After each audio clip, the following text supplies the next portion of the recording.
नमस्कार, आपण पाहताय कोकणचं नंबर 1 महा चॅनल कोकण 7 लाईव्ह. बातमीपत्रात आपलं स्वागत. सुरुवात करूया हेडलाईन्सनं.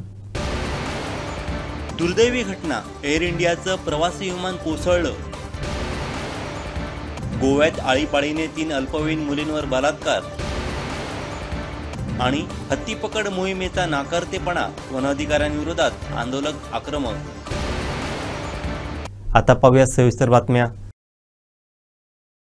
अहमदाबादमधील मेघानीनगर परिसरात एअर इंडियाचं विमान कोसळलंय. या विमानात कर्मचाऱ्यांसह 242 कर्मचारी असल्याची प्राथमिक माहिती मिळते. विमान कोसळलंय तिथून धुराचे लोट निघत असल्याचं दिसतंय. या घटनेचा थरकाप उडवणारा व्हिडिओ व्हायरल झालाय. पाहूयात.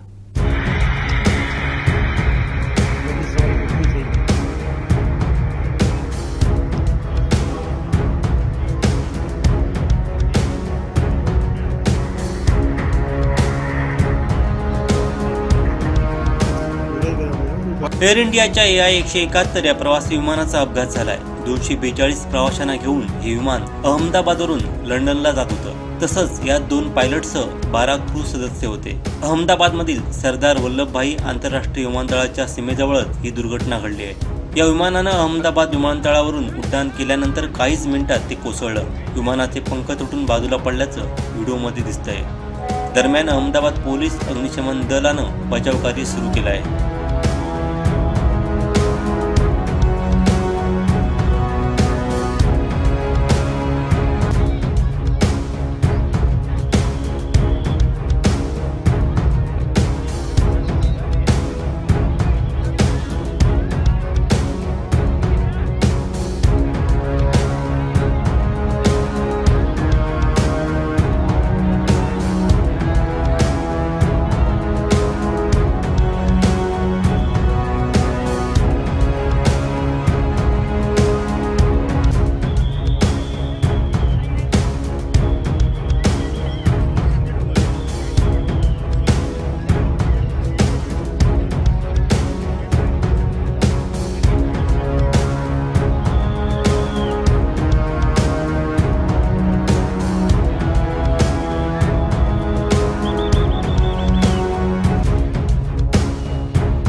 हत्तीपकड मोहिमेबाबतच्या बैठकीत वनाधिकाऱ्यांविरोधात आंदोलक व हत्तीबाधित यांनी आक्रमक पवित्रा घेतलाय. पाहूयात. या उत्तरासाठी बोलवलं नव्हतं तुम्हाला की तुम्ही आज या ठिकाणी उद्यापासून हत्तीपकड मोहीम होणार हे तुम्ही या ठिकाणी जाहीर करणार असं अपेक्षित होतं. म्हणून सुद्धा तुम्ही पुन्हा 10 तारीख दिली, पुन्हा 2 दिवस तुम्ही मीटिंगला जातो, या सगळ्या गोष्टी सांगितल्या, आम्ही ऍक्सेप्ट केल्या. आता ऐकणार नाही. तुम्ही काय करायचं ऑन द स्पॉट या ठिकाणी निर्णय व्हायला पाहिजे. उगाचे कागदी घोडे म्हणजे त्यांना कसे मॅनेज करायचं आहे म्हणजे उपाययोजना बघत होता.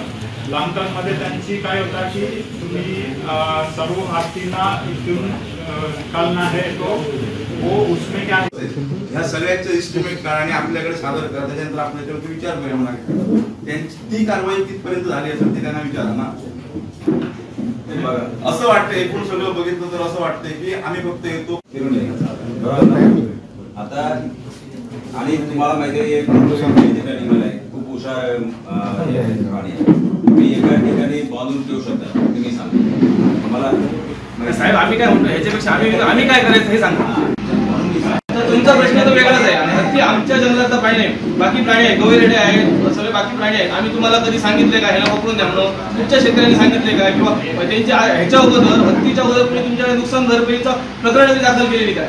आता हत्तीप्रमाणे नुकसान चालू झाले ना, त्याच्या अगोदर दाखल झालेले आहे. तेव्हा बघा की गवळरेड्याने एवढी नुकसान केली, बरेच किती एकर ना शेती आमची भात शेती ओसाड पडलेली आहे. साहेब नाही आम्ही साहेब बाहेर होतो मीटिंग घेतलं.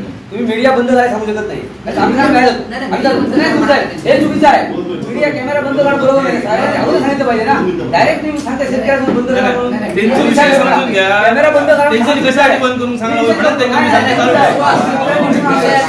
या गोष्टी आता नको आहेत, कारण तुम्हाला आम्ही या अगोदर आता जवळजवळ 2 महिन्यापेक्षा जास्त कालावधी तुम्हाला दिलेला होता. या 2 महिन्याच्या जास्त पालकमंत्र्यामुळे राहिले, वनमंत्र्यामुळे राहिले, त्यांचं नाव सांगा. वाईल्ड लाईफ पीसीएफमुळे राहिले, त्यांचं नाव सांगा. उगाच तुम्ही पाठवलंय म्हणून सांगू नका. नाही बघा, आम्ही आमच्यावर पूर्ण प्रयत्न करून राहिला नाही. जरा आता काय करू माझ्या मनात काय, आता आमच्या वनमंत्री महोदयांना सांगून कर्नाटक वनमंत्री सांगून त्यांनी हत्ती कुठे ठेवायला पाहिजे. त्यावेळी पण असे होता, पहिल्यांदा इथे त्यांना पकडून इथे सोडायला म्हणजे तिलारीला सोडण्यासाठी डिसिजन होता, परंतु लोकांची म्हणजे आंदोलन होता, तेव्हा ते पुन्हा चेंज करून ते काम मध्ये ठेवणार असे डिसिजन होता. साहेब तुम्ही काय म्हणता ना, ऐका सांगतो, या सगळ्या गोष्टी आम्हाला पण माहित आहेत. पण तुमच्या वाईल्ड लाईफ पीसीएफने ज्यावेळी आदेश दिला त्यावेळी त्यांना माहित नव्हतं या गोष्टी सगळ्या. त्यांनी कशाला मग 30 तारीखचा आदेश दिला? त्याला 3 महिन्याचा अल्टिमेट कशाला दिला? मग त्यांनी देताना 8 महिन्याचा 6 महिन्याचा दिला असता आम्ही थांबलो असतो. त्यांनी देताना तुम्हाला 90 दिवसाचा टाइम पिरियड घालून दिला. मग त्याचे काय मूर्ख आहेत काय बसले तिथे? मग त्यांनी देताना आदेश 3 महिन्याचा 90 दिवसाचा का दिला? त्या दिवशी द्यायला पाहिजे 180 दिवसाचा.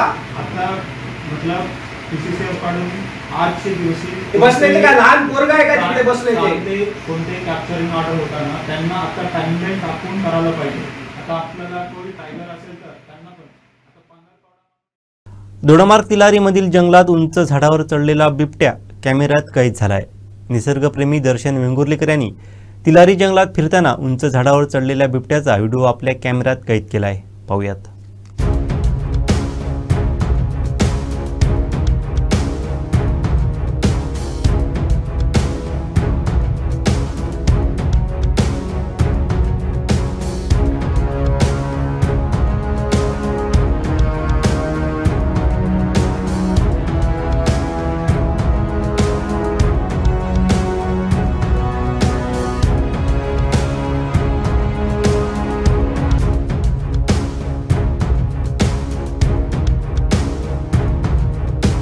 उपजिल्हा रुग्णालयाला शिंदे सरकारच्या माध्यमातून जिल्ह्याचे माजी पालकमंत्री रवींद्र चव्हाण यांनी दिलेल्या सिटी स्कॅन मशीनला 1 वर्ष पूर्ण झालं आहे.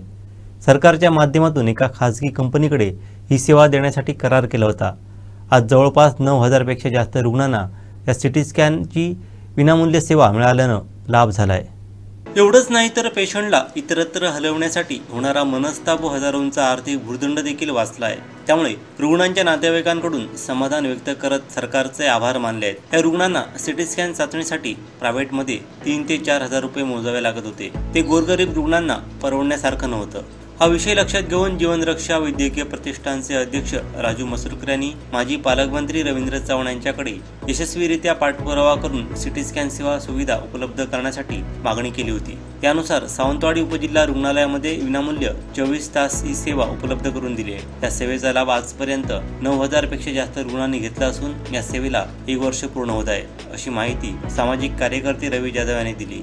येथील सिटी स्कॅन ऑपरेटर स्टाफ 24 तास रुग्णांना सेवा देत आहेत. ही सेवा सावंतवाडी उपजिल्हा रुग्णालयामध्ये सार्वजनिक आरोग्य विभाग, महाराष्ट्र शासन व कृष्णा डायग्नोसिस लिमिटेड यांच्या संयुक्त विद्यमाने भागीदारी तत्वावरती सुरू आहे. सिटी स्कॅन तपासणी सेवा department manager Prathamesh Parab, nurse Akanksha Kanse, Parshuram Kamble, technician Parshuram Kamble, Shubham Kuttikar, Swapnil Gidmani यांच्याद्वारे ही सेवा 24 तास दिली जात आहे. गोरगरीब रुग्णांना मोफत सेवा मिळत असून खिशाला पडणारा आर्थिक भुर्दंड देखील वाचला आहे. एवढंच नाही तर या गोष्टीसाठी रुग्णांची होणारी हेळसांड देखील थांबली आहे. अन्यथा केवळ यासाठी कुटाळ, ओरोस किंवा बांबोळी गाठावी लागत होती. त्यामुळे नागरिकांनी राज्य सरकारचे आभार मानले आहेत. प्रारूप आराखड्याबाबत झालेल्या सुनावणीबाबत नगराध्यक्ष चेतन चव्हाण यांनी महत्त्वाची माहिती दिली आहे. पाहूयात. आज नगरपंचायतमधील प्रारूप आराखड्याची जी हरकती होते त्या हरकतींची आज सुनावणी होती आणि ह्या सुनावणी दरम्यान काही लोकांनी त्या सुनावणीला विरोध केला होता. पण नंतर त्यांना अधिकारी जे आले होते आणि जे नियुक्त केलेले शासनाने नियुक्त केलेले जे रिटायर्ड टीपीचे अधिकारी आहेत, परत पर्यावरण तज्ज्ञ आहेत, यांच्यानी ते सर्वांना एक चांगले असं मध्यस्थ करून सर्वांना त्याच्या टीपीचं महत्त्व सांगितलं आणि त्याच्यामध्ये तुमच्या हरकती दिल्या तरच तुम्हाला न्याय मिळू शकतो. हे मी मागच्या पण पत्रकार परिषदेत बोललो होतो की तुम्ही हरकती दिला तरच आम्हाला शासनाबरोबर भांडता येणार आहे की ज्यांनी जे टाउन प्लॅनिंगचे ऍक्ट प्रमाणे जे रिझर्वेशन टाकलेले आहेत, रस्ते टाकलेले आहेत, त्याच्या भांडताना आम्हाला काहीतरी मदत होणार आहे. पण आजच्या या सुनावणी दरम्यान सर्व नागरिकांनी सहकार्य केला, त्याबद्दल सर्वांचे मी मनापासून आभार व्यक्त करतो की जे आम्ही सांगितलं त्यांना हरकती घ्या, तुम्ही हे नमूद केलेलं आहे. जर काही लोकांना समजून सांगितलं आहे कमर्शियल झोन म्हणजे काय. काही लोकांच्या मनात संभ्रम होता कमर्शियल झोनमध्ये घर बांधता येणार नाही. काही लोकांनी ग्रीन झोन नगरपंचायतीने लादलेली आहे, फॉरेस्ट नगरपंचायत लादलेली आहे, असं पण त्याच्या लोकांच्या मनात गैरसमज झाले होते, निर्माण केले गेले होते. गैरसमज जाण्यापेक्षा काही लोकांनी निर्माण केले होते, पण ते सर्व लोकांचे गैरसमज दूर झालेले आहेत. त्यांना सर्वांची प्रश्नांची बऱ्यापैकी उत्तरं भेटलेली आहेत आणि आजची जी नगरपंचायतची जी प्रारूप आराखड्याची सुनावणी होती ती चांगल्या रीतीने पार पडलेली आहे. आणि उद्या पण जे काही हरकती आहेत त्या प्रत्येक लोकांचं म्हणणं ऐकून घेऊन त्यांना जो काही न्याय देण्याचा जो प्रयत्न आहे तो मी नगराध्यक्ष म्हणून आणि माझे जे सर्व सहकारी नगरसेवक आहेत ते जरूर करण्याची जेवढी काही गरज नाही आहे. आणि तो शासनाच्या मी जरी प्रयत्न केला तरी तो होऊ शकत नाही, कारण प्रारूप आराखडा किंवा टीपी प्लॅन बनवण्याचा ठरावच पूर्वी झाला होता. मी नगराध्यक्ष बसण्याच्या पूर्वी तो मी हे सर्व झाल्यानंतर मी पत्रकार परिषदेत सांगणारच. काही लोकांनी आमच्यावरती ढकललं गेलं आहे, म्हणजे आमच्यावर लादलं गेलेलं आहे ते की हे आम्ही सर्व घडवलं आहे म्हणून. आणि हे सर्व प्रारूप आराखड्याचं जे प्रोसेस असते जे ELUचं किंवा हे प्रशासन काळात झालेलं होतं जेव्हा नगरपंचायत बरखास्त झाली होती तेव्हा. त्यानंतर जेव्हा नगराध्यक्ष म्हणून आमची बॉडी मी बसलो, नगराध्यक्ष म्हणून आमची बॉडी बसली, त्या दरम्यान त्याचं सर्व आरक्षित जमिनी वगैरे आम्ही जे टीपीने दर्शवले होते जेव्हा पत्रकार म्हणून तुम्ही पण होतात तेव्हा. कारण तिकडे पत्रकारांना काही अधिकाऱ्यांनी आतमध्ये घेण्यास नकार दिला होता, तेव्हा पण आपली पत्रकारांची व टीपीच्या लोकांची झाली होती. तेव्हा पण आम्ही त्या एका सभेमध्ये त्यांना विरोध केला आणि परत एकदा विशेष सभा लावली. अशा 2 विशेष सभा लावल्या. त्या 2 विशेष सभामध्ये लोकनियुक्त जे सर्व नगरसेवक होते त्यांच्यानी काही लोकांनी तिकडे आपल्या ह्याच्याप्रमाणे विरोध केला, पण काहींनी सर्व समजून वगैरे घेऊन ज्या पारोपाड्यांच्या टीपींशी जेव्हा मी चर्चा केली तेव्हा ते काय बोलले, हे तुमची हरकती वगैरे जेव्हा हरकतीची असेल सुनावणी असेल तेव्हा वेळ घेतल्यानंतर ते काही जे आरक्षित जागा आहेत किंवा रस्ते आहेत ते डिलीट होणार आहे. आणि जो आराखडा बनलेला आहे हा आराखडा भविष्याच्या 25-30 वर्षासाठी बनलेला आहे.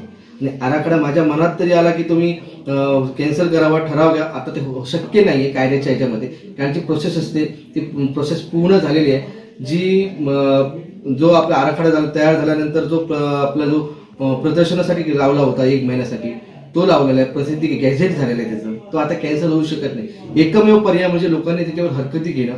आणि जे आम्ही जे 3 लोक जे नियुक्त आपले नगरपंचायत, मी उपनगराध्यक्ष आणि बांधकाम सभापती आहे, तसेच जे शासनाचे नियुक्त जे आपले चव्हाण साहेब आलेले आहेत, सावंत साहेब आले ते पर्यावरण तज्ज्ञ आहेत, यांचे अभिप्राय मिळूनच हे सर्व आपण जे रिझर्वेशन आहे, रस्ते कुठे गेलेले आहेत, काही ना रस्त्याचे रुंदीकरण आहे ते कमी करायचं आहे, हे सर्व विचार करून सर्व हे आम्ही निकालात करणार आहोत. मी नाव घेण्यापेक्षा मान्य तुम्ही पत्रकार बंधू सर्व जाणत आहात, आपले जे विरोधक आहेत मी कधीही माझ्या विरोधकाचं नाव घेऊन त्यांना मी स्वतःच्या तोंडाने मोठं करणार नाही आहे. पण ज्यांनी काही कोणी केलं आहे, मी माझा देवावर 100% विश्वास आहे. खोटं आणि सर्व हे पसरवून जी आमची नाहक बदनामी चालू केलेली आहे, त्याला मी एवढंच म्हणतो की ईश्वराला त्याला चांगली बुद्धी देव आणि चांगलं कार्य करण्यासाठी त्याला शक्ती देव. अशा दृष्टिकोनातनं जर करत राहिले तर त्यांना पुढे इलेक्शन पण लढता येणार नाही. जोडीदाराची विवेकी निवड या अंधश्रद्धा निर्मूलन समितीच्या महत्त्वपूर्ण उपक्रमाची माहिती पदाधिकारी कृष्णात स्वाती यांनी दिली. पाहूयात.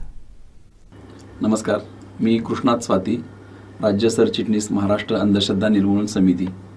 सध्या आपल्या महाराष्ट्रामध्ये वैष्णवी हगवणे आत्महत्या प्रकरणातल्या काही चर्चा सुरू आहेत आणि सामाजिक वर्तुळात मोठ्या प्रमाणात त्याविषयी बोललं जाते. त्याच पद्धतीने आपल्या देशात सुद्धा सोनम सूर्यवंशीची एक केस आहे, जिने आपल्या पतीची हत्या केली. या संदर्भात सुद्धा बोललं जाते. महाराष्ट्र अंधश्रद्धा निर्मूलन समिती गेली अनेक वर्ष जोडीदाराची विवेकी निवड हा उपक्रम चालवते. खरं म्हणजे या दोन घटना दिसायला वेगळ्या पद्धतीच्या आहेत. म्हणजे एका बाजूला वैष्णवी हगवणे हिनं प्रेमविवाह केला होता आणि त्या प्रेमविवाहात हुंडाबळी गेला आहे तिचा, आणि दुसऱ्या बाजूला सोनमचा विवाह हा कुटुंबियांनी ठरवून दिला होता, जो तिच्या मनाच्या विरोधात होता आणि त्यातून मनासारखा जोडीदार नसल्यामुळं तिनं आपल्या पतीची हत्या केली. या दोन्ही घटनांचा आपण विचार केला तर त्यातलं मूळ काय आहे, तर जोडीदार निवडण्याची आपल्या समाजातील एकूण जी पद्धत आहे त्या पद्धतीमध्ये काही दोष दिसून येतात. मग ते प्रेमविवाह असू देत किंवा ठरवून केलेली लग्न असू देत, त्याला अरेंज मॅरेज असं आपण म्हणतो. या दोन्ही पद्धतीमध्ये महाराष्ट्र अंधश्रद्धा निर्मूलन समिती म्हणते की आपण ज्यावेळी जोडीदाराची निवड करतो त्यावेळी या प्रेमविवाह किंवा ठरवून केलेल्या विवाहामध्ये अधिकची माहिती घेण्याची गरज आहे.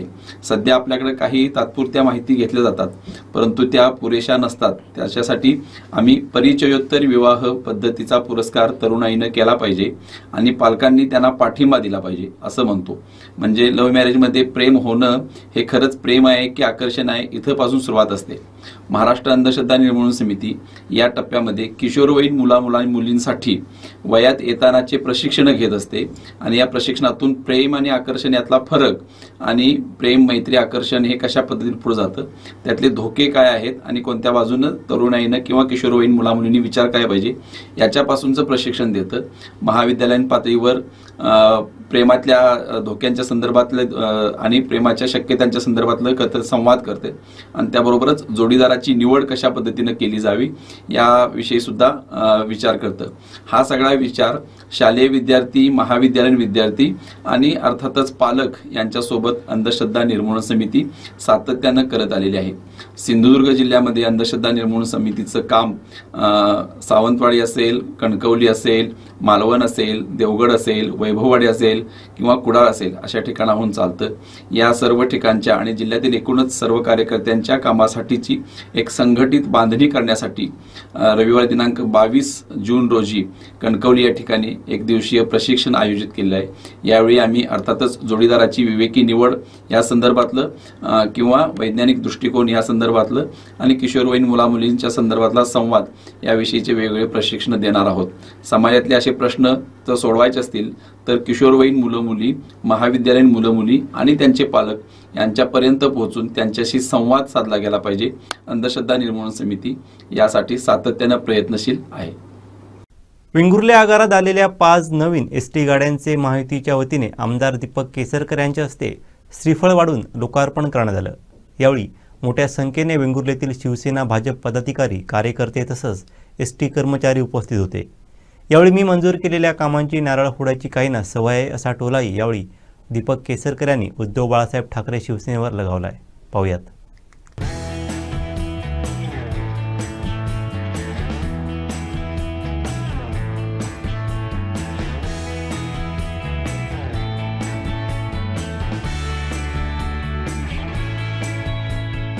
वेंगुर्ले एसटी आगाराला नवीन 5 एसटी गाड्या मंगळवारी 10 जूनला प्राप्त झाल्या. या गाड्यांचं आज आमदार दीपक केसरकर यांच्या हस्ते लोकार्पण करण्यात आलं.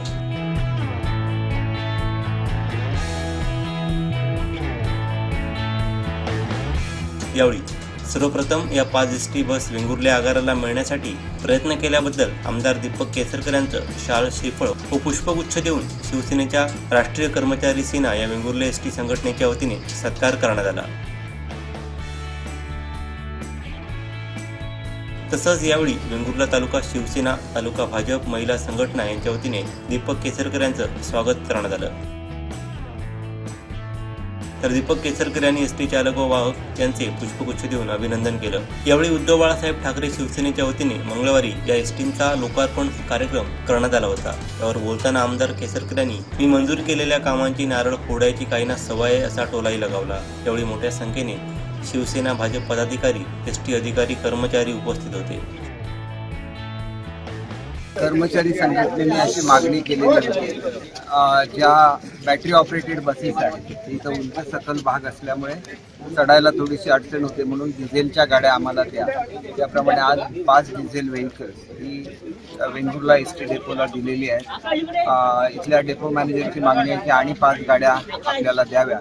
मी निश्चितपणे सरनाईक साहेबांना भेटेन आणि त्यांना हे पूर्ण करण्या म्हणजे ही मागणी पूर्ण करण्याबद्दल बोलेन। त्याच्याचबरोबर PPP तत्वावर जे एसटी डेपो विकसित होत आहे त्याच्यामध्ये कणकवली आणि सावंतवाडी 2 डेपोचा समावेश झालेला आहे। उरलेल्या सर्व डेपोंचं कॉन्क्रिटिंग केलेलं आहे। या डेपोंची कामं नव्याने सुरू होणार असल्यामुळे तिथलं जे डांबरीकडे कुठे खड्डे वगैरे बसले तर ते तात्पुरते भरून घेऊन अत्याधुनिक असे डेपो या ठिकाणी तयार करायला सांगितलेले आहेत आणि लवकरच त्या संदर्भातली मीटिंग ही मुंबईला होईल। त्यांच्या हातात सत्ता नाही, त्याने उगाच अशी नाटकं करण्यामध्ये काही अर्थ नसतो।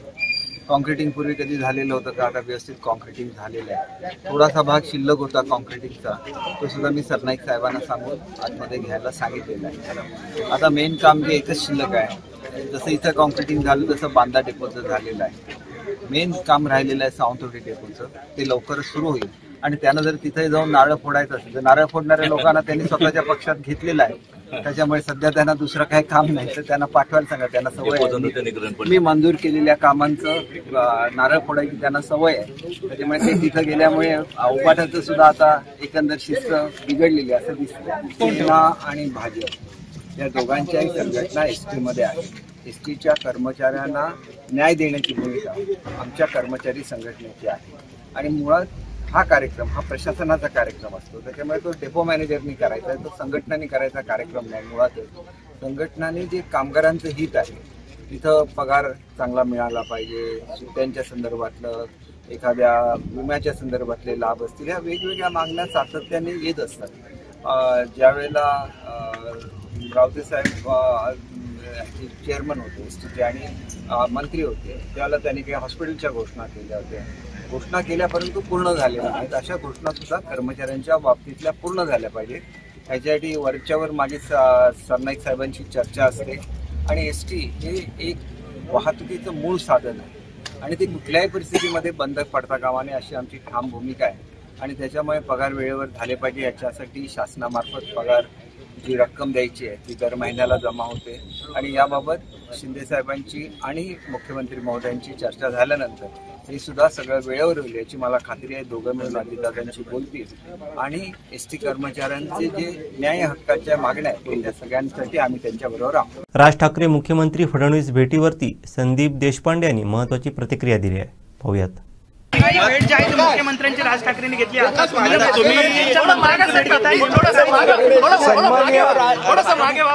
सन्माननीय राजसाहेब, मी मुख्यमंत्र्यांची का भेट घेतली याची मला कल्पना नाही। मी एक प्रस्ताव दिला होता, आमच्या इथला जो फुल बाजार आहे त्या लोकांची मागणी होती की पनवेलच्या इथे एक फुल बाजार हवा आहे, त्या संदर्भातलं पत्र होतं, ते पत्र द्यायला मी आलो होतो। या पत्राची कॉपी तुमच्यासाठी देतो। युतीसाठी फुलांचं तोरण कधी बांधणार? आज युती वगैरे काही चर्चा नव्हती, पनवेलच्या फुल बाजाराच्या विषयीचं पत्र होतं, ते पत्र मी त्यांना द्यायला आलो, तो फोटो पण महायुतीत जाण्याची इच्छा आहे का आता पुन्हा एकदा? माझ्यासारखा लहान कार्यकर्ता कधी युतीची चर्चा वगैरे करायला तर वरिष्ठ नेते येतात, आज युतीचा विषय नव्हता। आमच्या इथला जो फुल बाजार आहे त्या लोकांची एक मागणी होती की पनवेलला एअरपोर्ट होत आहे तर तिकडे फुल बाजार असावा, त्या संदर्भातला बोलायला गेल्या काही दिवसापासून दोन्ही ठाकरे एकत्र येतील अशी चर्चा होती, परंतु आज राज ठाकरे देवेंद्र फडणवीस यांना भेटले तुम्ही या ठिकाणी भेटायला आलात, त्यामुळे भेटीगाठी कुठेतरी महायुतीतल्या नेत्यांच्या वाढल्यात, मनसेच्या, त्यामुळे जी मी चर्चा तुम्हाला होती सांगितलं पूर्ण झाला. मी तुम्हाला सांगितलं त्याप्रमाणे आज जे मी आलेलो ते एक पत्र द्यायला आलेलो, जो पनवेलचा फुल बाजार तयार करायचा आहे, आमच्या इथल्या फुल बाजारच्या लोकांची मागणी होती, त्याच्यासाठी मी आलो. हत्तीपकड मोहिमेबाबत झालेल्या बैठकीत पुढील चर्चाही पालकमंत्र्यांच्या उपस्थितीत वनमंत्र्यांच्या दालनात होणार आहे. पाहूयात.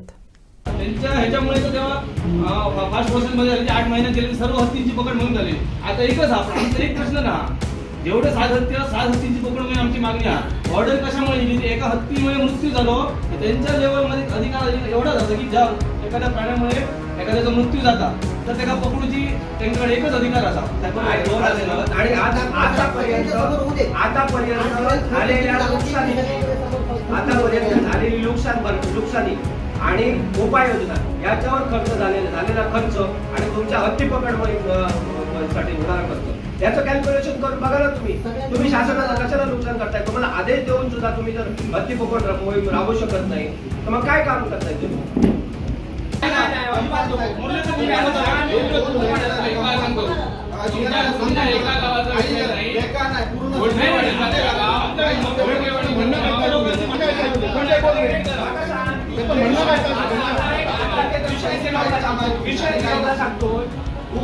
आमच्याकडे बलक बांबू मोठे इतके लांब एका काठी असतात. लिंबूच्या काठ्यात हत्ती पळा, पैसे खायचे धंदे आहेत तुमचे. लिंबू खंदक खोदणे, फेन्सिंग करणे, हे तुम्ही बघा सांगा. आतापर्यंत लिंबूच्या काठ्यात हत्ती पळाचं बघा सांगा.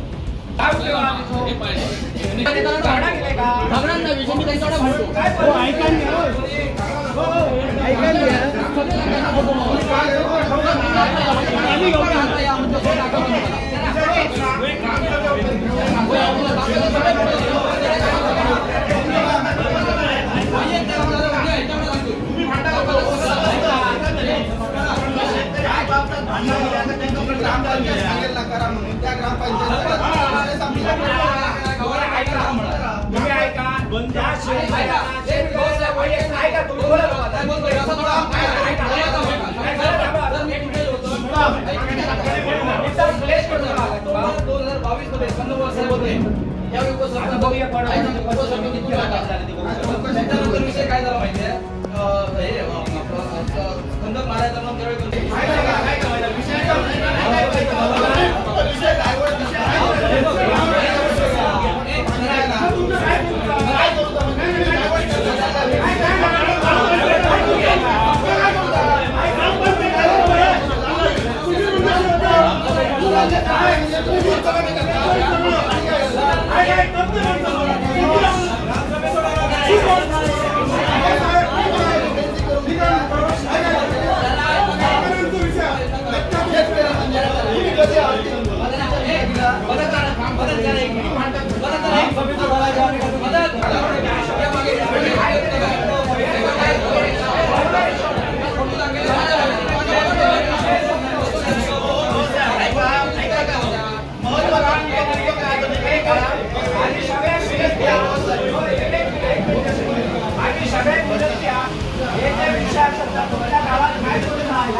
शेतकऱ्यांची जबाबदारी चर्चा नको ती प्रोसिडिंगमध्ये तुमच्या मी त्या शेतकऱ्यांनी सांगितलं की पोलीस पट्ट्याच्या दाखल्याची आवश्यकता नाही वगैरे वगैरे ते पूर्वापासून प्रोसिडिंगला द्या, जेणेकरून तुमच्या स्तरावर ते विषय क्लिअर होऊन जातील. मुद्दा असा आहे की तुम्ही जर शेवटचा पॉईंट सांगितला हत्तीपकडमध्ये अडचण काय आहे, तुमच्याकडे प्रशिक्षित कर्मचारी नाही. अकवाने मागितलं कोणाकडे? कर्नाटक सरकारकडे मागितलं. तुम्ही आमच्या शेतकऱ्यांना सांगून मोकळे करा, जोपर्यंत कर्नाटककडनं आम्हाला प्रशिक्षित कर्मचारी मिळत नाही आलं नाही तोपर्यंत आम्ही हत्तीपकड म्हणून राबवू शकत नाही. मग गव्हर्नमेंट टू गव्हर्नमेंट बोलेल ना. आपण चर्चा झाला. मी काय करतो पाहिजे उद्या पण मी जातो मंत्रालयात जाऊन साहेबांसोबत बसून 2-3 लोक पण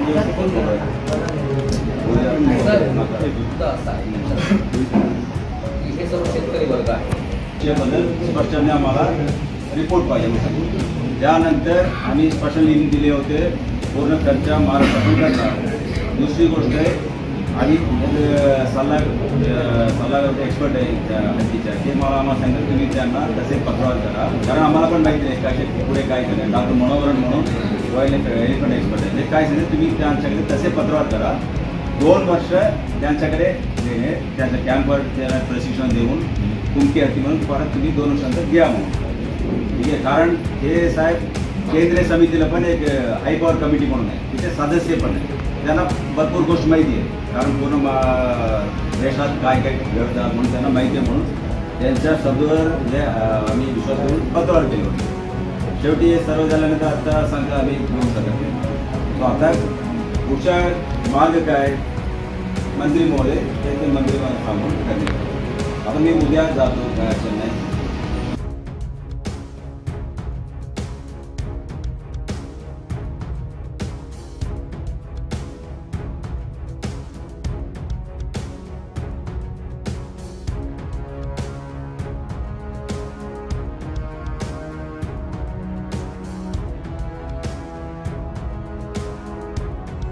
कायमच चर्चेत असलेला दोडामार्ग तालुक्यातील हत्ती संकट हे आजही कायम आहे.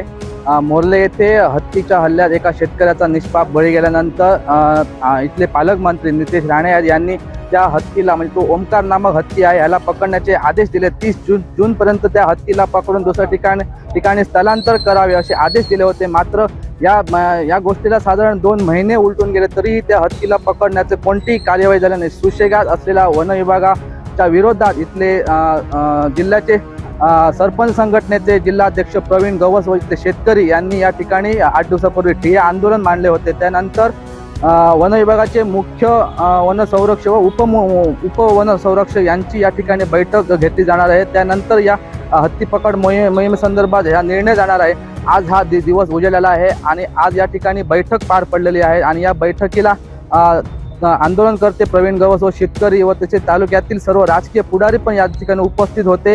आणि आज साधारण ही 3.5 तास बैठक चाललेली होती आणि या बैठकीला इथल्या पालकमंत्री नितेश राणे यांच्याशी चर्चा करून या कर्नाटकवर जे अवलंबून असलेले आपले फॉरेस्ट डिपार्टमेंट त्यांच्याशी चर्चा करून ही हत्ती पकड मोहीम राबविल असे आज या ठिकाणी सांगण्यात आलेले आहे.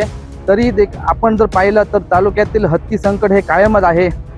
कर्नाटक जोपर्यंत होकार देत नाही तोपर्यंत ही हत्ती पकड मोहीम होणार नाही असं या ठिकाणी आपलं चित्र दिसलेलं आहे. आणि एकंदरीत बैठकीमध्ये मगाशी बघितलं तर हत्ती प्रश्न हा बाजूला राहतो, तर आंदोलनकर्ते आणि शेतकरी यांच्यामध्ये काहीतरी बाचाबाची झालेली आहे. हत्ती संकटाविषयी जे उपाययोजना चालू आहे त्यावरून त्यांच्यात काहीतरी शाब्दिक चकमक झाली तीच आपल्याला या ठिकाणी पाहावयास मिळालेली आहे. तर एकंदरीत हत्तीचा प्रश्न पाहिला तर महाराष्ट्र सरकार आणि कर्नाटक सरकार जोपर्यंत कर्नाटक सरकार होकार देत नाही तोपर्यंत हत्ती पकड मोहीम होणार नाही असं एकंदर चित्र होतं. कोकणसाद लाईव्हसाठी लहू परब, दोडामार्ग. भाजपा प्रदेश सरचिटणीस आमदार विक्रांत पाटील यांनी रत्नागिरीत पत्रकार परिषद घेत काही महत्त्वाच्या मुद्द्यांवरती भाष्य केलं आहे. पाहूयात. मुंबई महानगरपालिकेच्या निवडणुकीसाठी उद्धव ठाकरे गटाची अंतिम रणनीती ठरलेली पाहायला मिळते. 12 मंत्र्यांवर मुंबई महानगरपालिकेची जबाबदारी असणार आहे. मातोश्री यांची या ठिकाणी जी बैठक झाली याच्यामध्ये ती बाब समोर येते, कसं बघता येईल? उद्धव ठाकरे गटाने त्यांची रणनीती काय ठेवली आहे याच्याशी खरं तर भारतीय जनता पार्टी आणि आमच्या महायुतीला तसं काही घेणं नाही आहे. कारण त्यांना ही अखेरची घरघर आहे. शेवटी महाराष्ट्रामध्ये त्यांचं झालेलं पानिपत आणि जो त्यांनी फुगा दाखवला होता महाराष्ट्रामध्ये तो नुकत्याच झालेल्या विधानसभा निवडणुकीमध्ये कशा पद्धतीने फुटला हे आपण त्या ठिकाणी बघितलेलं आहे. आणि त्यामुळे त्यांचा आता प्रयत्न आहे की ज्या आर्थिक मलाई त्यांना ज्यातून आजपर्यंत त्यांनी कमवण्याचा प्रयत्न केला त्या मुंबई महापालिकेमध्ये पूर्ण भ्रष्टाचाराची बजबज करण्याचं काम ज्या उद्धव बाळासाहेब ठाकरे गटाच्या सगळ्या नेत्यांनी त्या ठिकाणी केलं. आता जर का मुंबई महापालिकेतून आम्हाला पायउतार व्हावं लागलं तर मात्र आमचा पक्ष संपून जाईल ही भीती त्यांच्या मनामध्ये आहे. आणि त्यामुळे अशा पद्धतीनं काही नेत्यांना जबाबदारी देण्याचं काम त्यांनी केलं असेल. भारतीय जनता पार्टीचा प्रत्येक कार्यकर्ता हा वर्षाच्या 365 दिवस 24/7 त्या ठिकाणी जनसेवेमध्ये स्वतःला समर्पित करून घेत असतो. आमचे मित्रपक्षसुद्धा त्याच पद्धतीनं त्या ठिकाणी काम करत आहेत. आणि त्यामुळे आमची ही रणनीती ही वर्षासाठी कायम असते. आणि त्यामुळे आम्ही त्या पद्धतीनं ऑलरेडी कामाला सुरुवात केलेली आहे. त्यामुळे त्यांनी काय केलं त्यांनी काही फार फरक पडेल असं मला वाटत नाही. ठाण्यामध्ये मनसे आणि उद्धव ठाकरे सेना दोन ठाकरे बंधूंनी एकत्र यावं, आमचा बाप देवेंद्र फडणवीस नाही अशा प्रकारचे होर्डिंग मातोश्री परिसरामध्ये लागलेले पाहायला मिळते. पॉलिटिकल स्टंट करण्याचा काही लोक आता प्रयत्न करतायत. काही कार्यकर्त्यांच्या भावना तशा असू शकतील. आणि फडणवीस साहेबांच्या विषयात ते आमचे बाप आहेत की नाही या विषयात काही बोलण्याची गरजच नाही. आदरणीय देवाभाऊ हे महाराष्ट्राच्या 13 कोटी जनतेच्या हृदयात स्थान प्राप्त केलेलं नेतृत्व आहे आणि त्यामुळे जनतेसाठी पालकाच्या भूमिकेत काम करणारं ते नेतृत्व आहे. त्यामुळे ते चांगल्या पद्धतीनं काम करतायत. महायुतीचं सरकार हे गोरगरीब जनतेसाठी रोज नवीन नवीन योजना तयार करून त्यांच्या मदतीसाठी काम करत आहे. त्यामुळे या जनतेचं कल्याण व्हावं हा आमचा अजेंडा एका बाजूला आणि त्या ठिकाणी कुठल्या परिवारांनी एकत्र यावं की कुठल्या परिवारांनी एकमेकांपासून दूर जावं या विवंचनेत अडकलेली काही मंडळी आहेत, त्यांनी त्या विवंचनेत राहावं. आमचा अजेंडा क्लिअर आहे की महायुतीचं सरकार हे गोरगरीब जनतेसाठी, युवा शक्तीसाठी, मातृशक्तीसाठी, त्यांच्या डोळ्यामध्ये अश्रू त्यांचे पुसण्यासाठी, त्यांच्या चेहऱ्यावर हास्य उमलवण्यासाठी सातत्याने काम करते, ते करत राहील. मुंबई महानगरपालिका सोडून इतर महानगरपालिकांमध्ये 4 प्रभाग रचना असणार आहे. ईद साजरी करण्यासाठी आमंत्रण देऊन दोघांनी 3 अल्पवयीन मुलींवर बलात्कार केल्याची धक्कादायक घटना कळंगूट इथं उघडकीस आली आहे. या प्रकरणी आक्षी पोलिसांनी दोघांना अटक केली आहे. पोलिसांनी हॉटेल सील करून हॉटेलच्या मालकाला देखील अटक केली आहे. अल्ताफ मेहमूब मुजावर वय 19, ओम विनय नाईक वय 21 असं या प्रकरणी अटक करण्यात आलेल्या दोघांची नाव आहे. हे दोघेही परवरीतील राहणारे आहेत. तसेच हॉटेल मालक रजत चव्हाण याला देखील अटक करण्यात आली आहे. पालकांच्या परवानगीशिवाय कोणतीही खातरजमा न करता अल्पवयीन मुलींना प्रवेश दिल्यानं हॉटेल मालकाला अटक करण्यात आली आहे. गेल्या काही महिन्यांपूर्वी संशयित मेहमूब मुजावर याची 15 वर्षीय मुलीशी सोशल मीडियावरून ओळख झाली. दोघांमध्ये संवाद वाढला. संशयितानं मुलीला ईदच्या पार्टीसाठी आमंत्रण दिलं. मुलीनं घरातून बाहेर पडताना सोबत 13 वर्षीय लहान बहीण आणि 11 वर्षीय मैत्रिणीला देखील सोबत घेतलं. संशयित मेहमूब आणि त्याचा मित्र ओम यांनी कळंगूट येथील हॉटेलमध्ये एक रूम बुक केली होती. याच दिवशी 15 वर्षीय पीडित मुलीचा वाढदिवस होता. सर्वांनी हॉटेलवरती तिचा वाढदिवस साजरा केला. वाढदिवसानंतर संशयित मेहबूबनं तिच्यावर बलात्कार केला असा आरोप करण्यात आलाय. तर त्याचा मित्र ओम यानं इतर 2 मुलींवर आळीपाळीनं बलात्कार केल्याचा आरोपात म्हटलाय. या प्रकरणी पीडित 15 वर्षीय मुलीच्या कुटुंबियांनी आणि 11 वर्षीय मुलीच्या नातेवाईकांनी तक्रार दाखल केली आहे. पोलिसांनी कळंगूट येथून 3 मुलींची सुटका करून दोघांना अटक केली आहे. कळंगूट पोलिसांनी हॉटेल मालक रजत चव्हाण याला देखील अटक केली आहे. तर ते हॉटेलही सील करण्यात आलंय.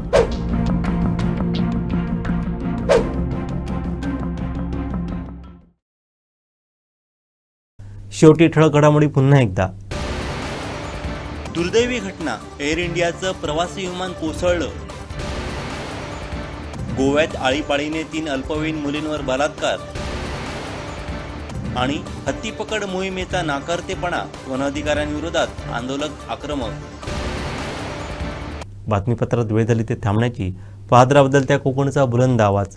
कोकणचं नंबर 1 महा चॅनल कोकण 7 लाईव्ह. धन्यवाद.